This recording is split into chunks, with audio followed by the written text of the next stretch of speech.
फिर संविधान क्यों खतरे में है?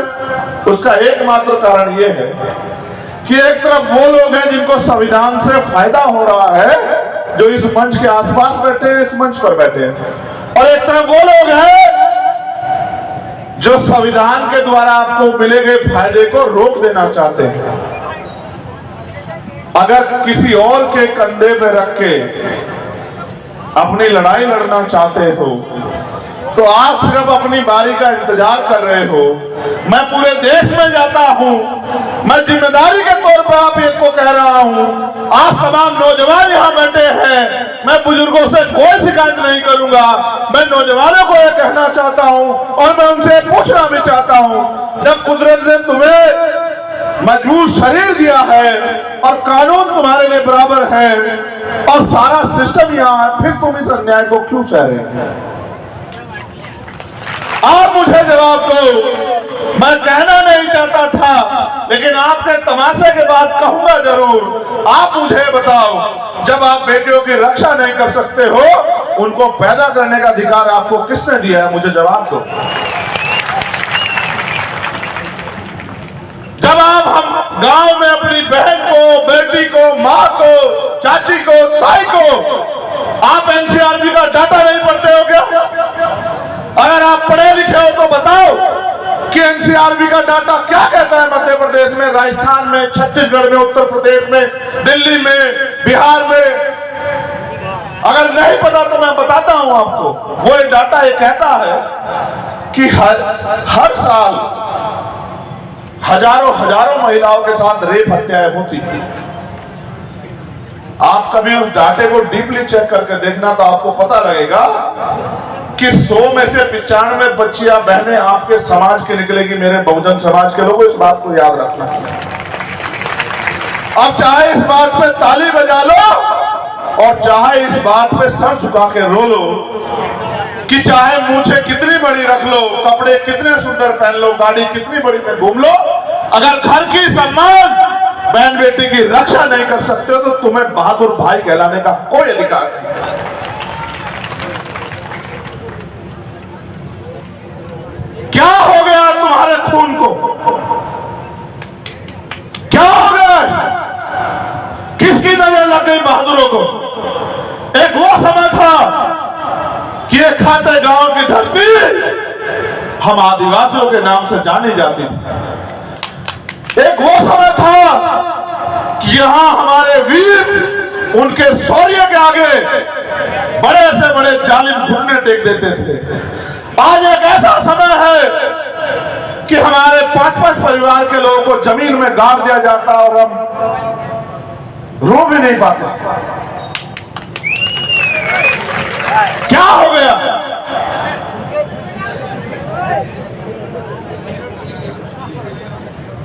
क्या हमारा जमीन मर गया है? क्या हम कमजोर हो गए हैं? क्या हम विकलांग हो गए हैं? या फिर हम गैर जिम्मेदार हो गए हैं?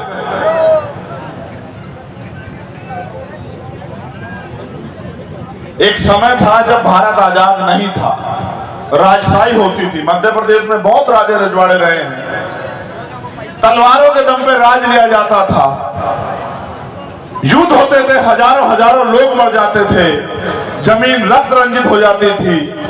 आज बाबा साहब अम्बेडकर उनके साथियों के प्रयास से आज लोकतंत्र है। ना तलवार चलानी है, ना भाला उठाना, ना घोड़े पे बैठना है, ना रक्त बहेगा, ना कोई मुसीबत आएगी। बस आपको अपनी वोट का सही प्रयोग करना है, अंगूठे से आपकी लड़ाई जीती जाती है। जब आप तलवारों के दम पे नहीं हारे, जब तलवारों से युद्ध होते थे, भीमा कोरेगांव इसका उदाहरण है। आज आपको क्या हुआ कि आप अपने अंगूठे से ताकत नहीं बना पा रहे हो? कहीं ना कहीं मुझे ऐसा लगता है कि आपके समाज हित के आगे आपका व्यक्तिगत हित जो है, आपकी छोटी मोटी सुख सुविधाएं, थोड़े बहुत पैसे आपके समाज हित के आगे बड़े हो गए हैं। वरना वो समाज जो अपना इतिहास भूल गया है आज, जिसको सदियों अभी मोहन भागवत ने कहा? कब कहा? जब हमने कहा कि हम संविधान बचाओ यात्रा चला के भारतीय जनता पार्टी केंद्र की सरकार को और मध्य प्रदेश में भी भारतीय जनता पार्टी की सरकार को जमी दज करने का काम करेंगे, हम इनको सबक सिखाएंगे। तब संघ प्रमुख मोहन भागवत ने कहा कि 2000 साल तक हमने इनको जानवरों जैसा जीवन जीने के लिए मजबूर किया। अभी आरक्षण खत्म नहीं होना चाहिए, 200 साल आरक्षण रहना चाहिए। मैं ये कहना चाहता हूं, ये लोकतंत्र है, जिनका वोट होगा उनका राज होगा। वोट 85% बहुजन समाज के लोगों के पास है। वो कौन होते हैं आरक्षण देने वाले? हम हैं। हम अपनी ताकत बना के, अपनी सत्ता बना के, अपनी हुकूमत बना के देने वाली चाबी कलम अपने हाथ में ले देने का काम हमारा है, उनका काम नहीं है। लेकिन इस लोकतंत्र में जहां आपके पास ताकत होनी चाहिए थी, आज हालात देखो क्या है। अगर कोई बौद्ध धर्म को मानने वाला भंते जी यहां बैठे हैं, बुद्ध विहार में प्रार्थना कर रहा हो तो कोई आके बुद्ध विहार पे हमला कर देता। बुद्ध वंदना करा रहा हो तुम, भगवान बुद्ध की तस्वीरों को उठा के फेंक देते हैं, मुकदमे दर्ज हो जाते हैं। अगर कोई इस्लाम को मानने वाला अपनी मस्जिद में अजान पढ़ रहा हो तो उस मस्जिद पर जाके किसी दूसरे धर्म का मजहब का झंडा लगा देते हैं, उसकी दाढ़ी पकड़ के उसको कहते हैं कि इस धर्म का नारा लगाओ वरना पीटेंगे। अगर जिनकी संस्कृति रही है, जो इस देश का मूल निवासी हमारा आदिवासी समाज, मैं जब यहाँ बैठा मुझे बताया जा रहा था कि ये उनकी धरती है, लेकिन यहाँ जो उनकी संस्कृति थी, एक कुल देवी जिसको बनाया उन्होंने, यहाँ जिसको उन्होंने स्थापित किया, उनसे छीन के और यहाँ के चंद लोगों ने अपने कब्जे में कर लिया। और जिनका अधिकार बैठता है वो सड़क पे खड़ा है। ये बात मैं आपको इसलिए कह रहा हूं क्योंकि आप अपनी ताकत को नहीं समझ रहे हैं। वो आज के समय में जब वोट की शक्ति आपके पास है, दुश्मन बड़ा तेज है, और राजनीतिक रूप से जो कह रहा हूं उस पर गौर करो। दुश्मन ये कहता है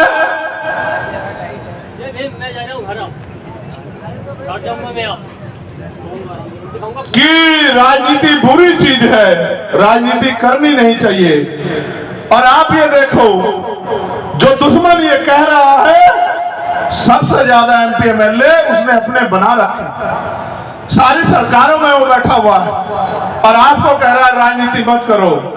मैं आपको ये कहना चाहता हूं, आज की राजनीति व्यापार बन गई है। नौजवान इस बात को गांठ बांध ले। जो नौजवान 5 साल से यहाँ चाहे जेल के रूप में, OBC महासभा के रूप में या भीम आर्मी के रूप में मेहनत कर रहा है, मैं उस हर एक नौजवान को कह रहा हूं वो गांठ बांध ले।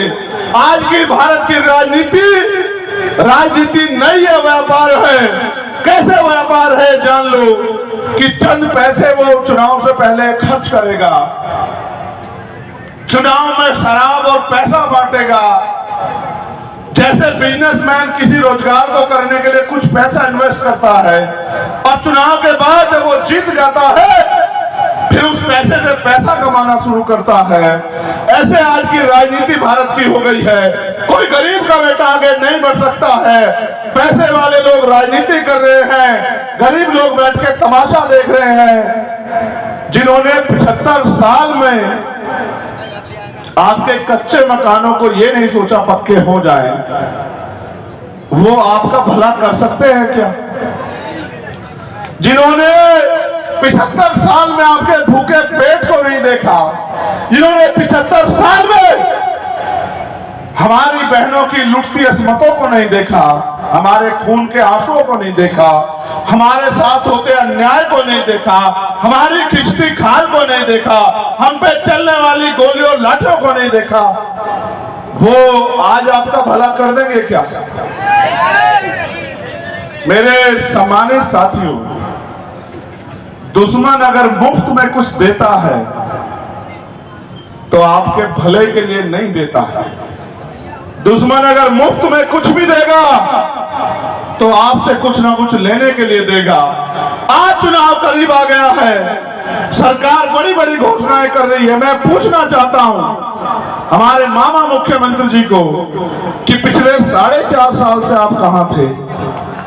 पिछले 4.5 साल में जो अन्याय हुआ है मध्य प्रदेश में, उसका जवाब कौन देगा?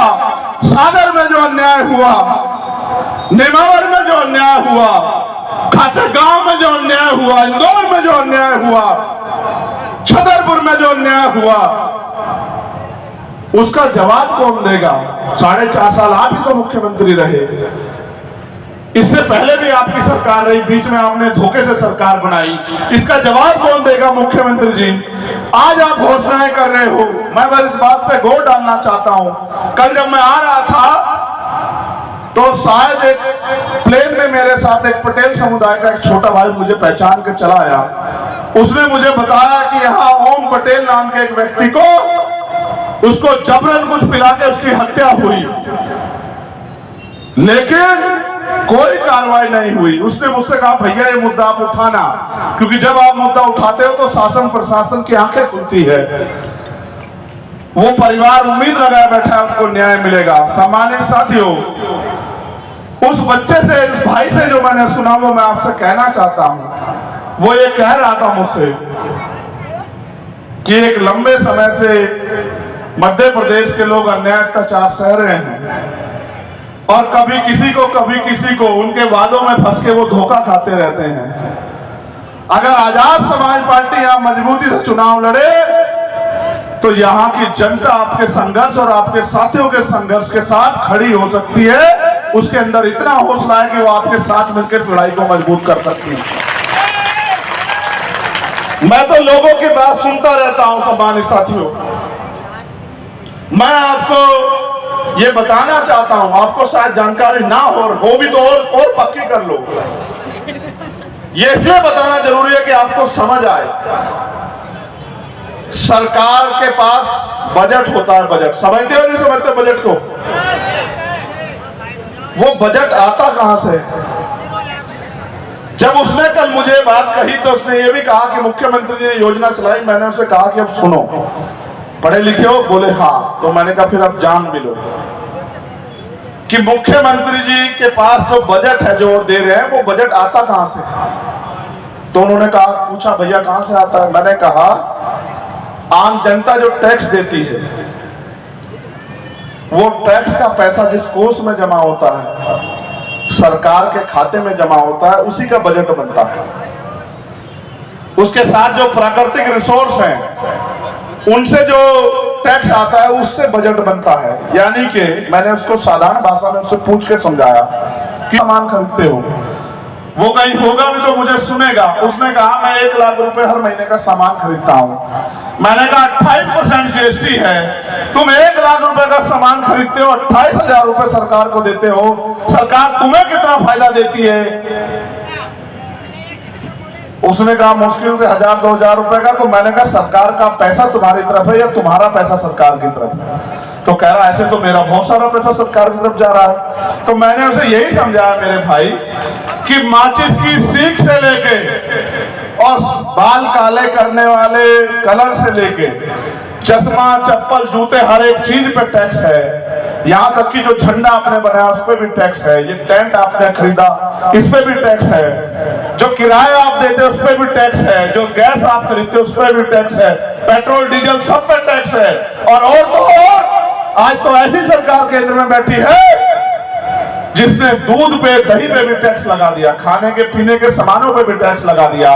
मैंने उसको और गंभीरता समझाया। मैंने कहा छोड़ो, तुम तो बड़े हो नौजवान, अगर कल किसी बच्चे ने जन्म लिया उसके लिए जो दवाई आएगी उस पर टैक्स,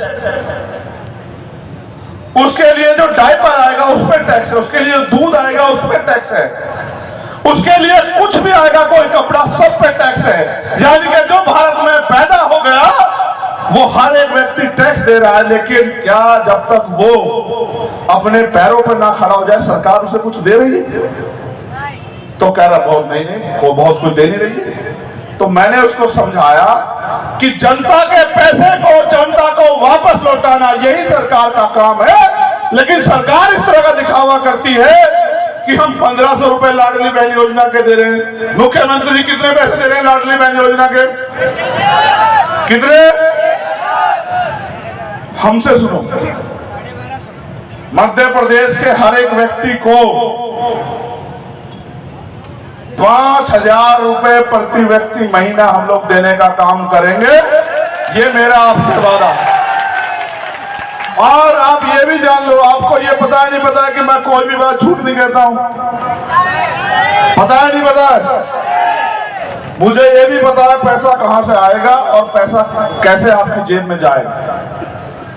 मध्य प्रदेश के हर एक नौजवान को रोजगार देने का काम, चाहे वो महिला हो या पुरुष हो, हम लोग करेंगे। ये मेरा आपसे वादा है। जो भूमि विहीन है उनको भूमि देने का काम, जिसके पास कच्चा मकान है उसको पक्का मकान देने का काम, आशा आंगनवाड़ी कार्यकर्ताओं को अन्य सरकारी कर्मचारियों के बराबर वेतन देने का काम, सफाई कर्मचारियों को परमानेंट करने का काम, प्रमोशन में रिजर्वेशन एससी एसटी ओबीसी के अधिकारी कर्मचारियों को देने का काम, जितना बैकलॉग मध्य प्रदेश में है पहले महीने में सारा बैकलॉग भर्ती करने का काम, महिलाओं को सुरक्षा का माहौल, सशक्तिकरण का अवसर, सबके लिए अच्छी पढ़ाई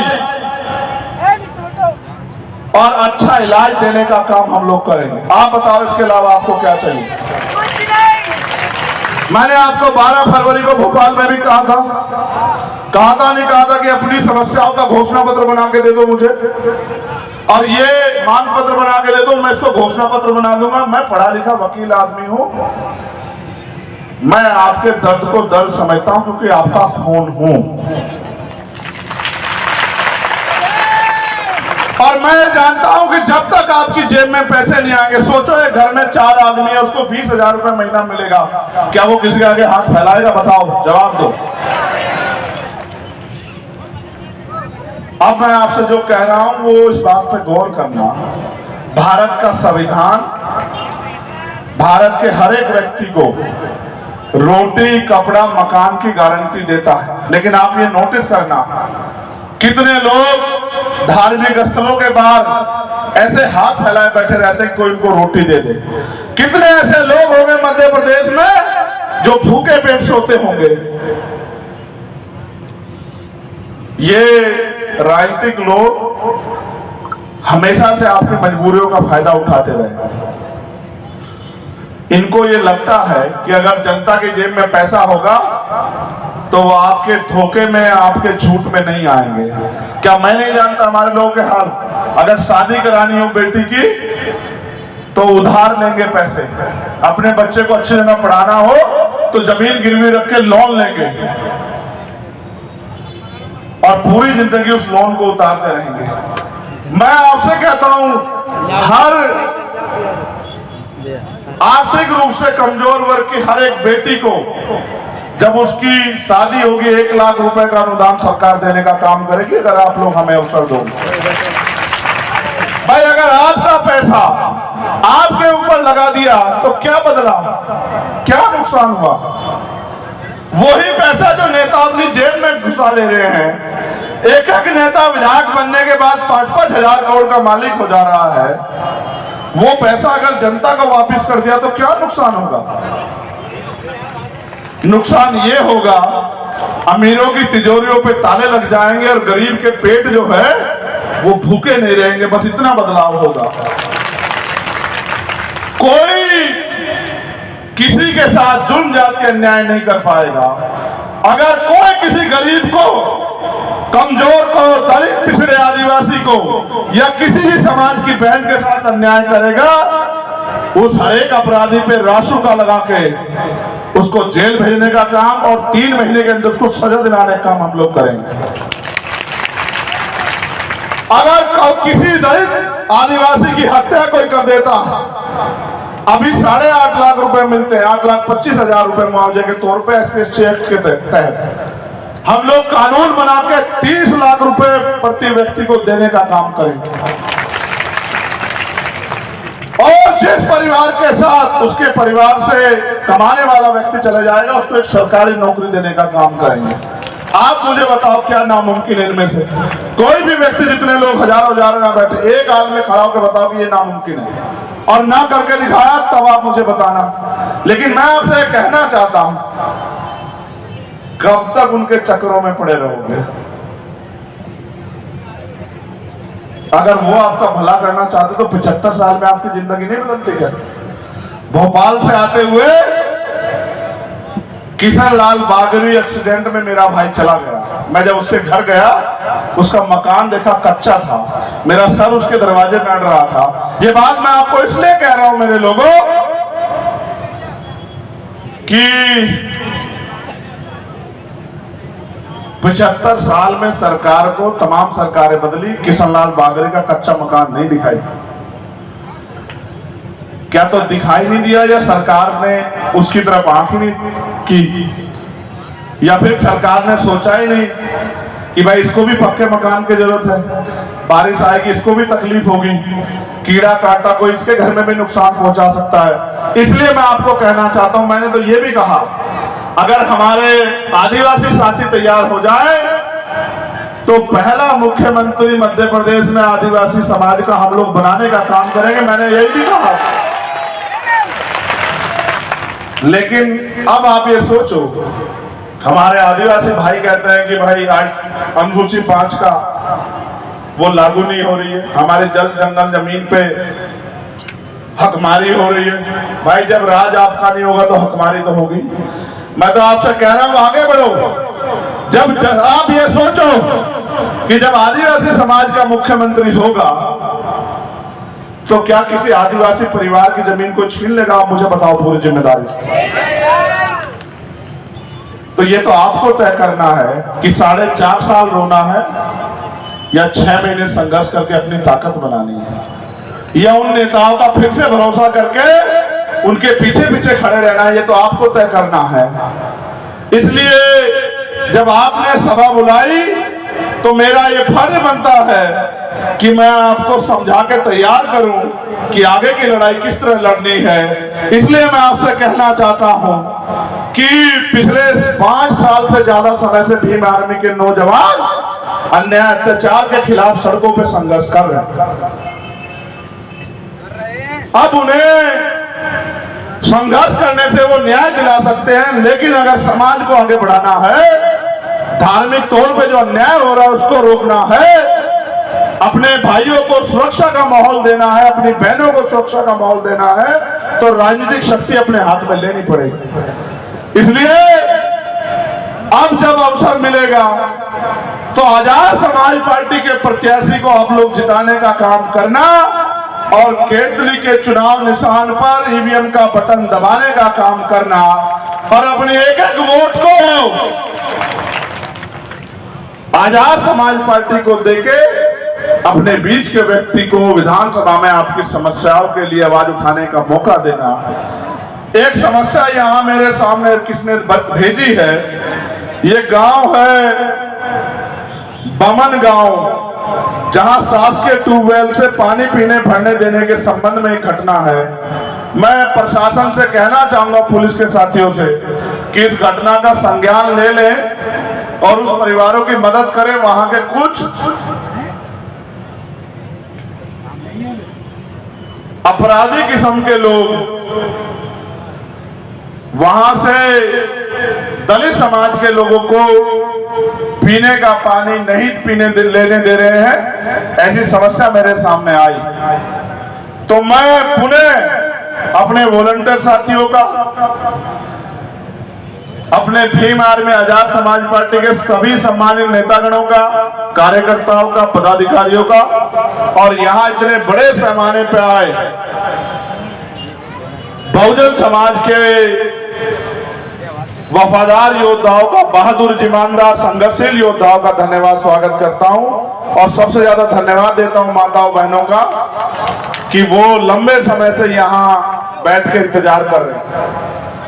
मेरा ये वादा है आपसे कि थोड़ा सा समय लगेगा आप लोगों की जिंदगी से जो अंधेरा निकालने के लिए, चाहे वो गरीबी के रूप में हो, चाहे वो शोषण के रूप में हो, चाहे जुल्म ज्यादती के रूप में हो, चाहे अपमान के रूप में हो। मेरे पीठ पे जो गोली चली थी उस जख्म को मैं भूल गया हूं, लेकिन जो दर्द मैं रोज आपके दर्द के रूप में सहता हूं, देखता हूं, वो दर्द मेरा ताजा है। इसलिए जब तक आपकी जिंदगी में सम्मान, स्वाभिमान, बंधुत्व, भाईचारे और अवसर का सवेरा नहीं आता, तब तक हमारा संघर्ष जारी रहेगा। बहुत बहुत धन्यवाद। जय भीम, जय भारत, जय मंडल, जय जोहार, भारतीय संविधान जिंदाबाद। हमारी छोटी बहन ने एक आग्रह मुझसे लैपटॉप के लिए, किराए के लिए और उन बच्चों की किताबों के लिए किया था। मैं आपसे आपके समक्ष ये वादा करता हूं कि इसी महीने उसके लैपटॉप का वादा हम लोग पूरा कर देंगे। ये तो एक बहन का वादा है, मैं तो आपसे भी कह रहा हूं, इस एक बहन का नहीं, मध्य प्रदेश की हर एक बहन से किया हुआ हर एक वादा हम लोग पूरा करके दिखाएंगे अवसर मिलने पे। हर एक बहन को हम लोग पढ़ाई में सहयोग के लिए लैपटॉप देने का काम करेंगे जब हमें अवसर मिलेगा। ये मेरा आपसे वादा। बहुत बहुत धन्यवाद। जय भीम, जय भारत, जय मंडल, जय जोहार।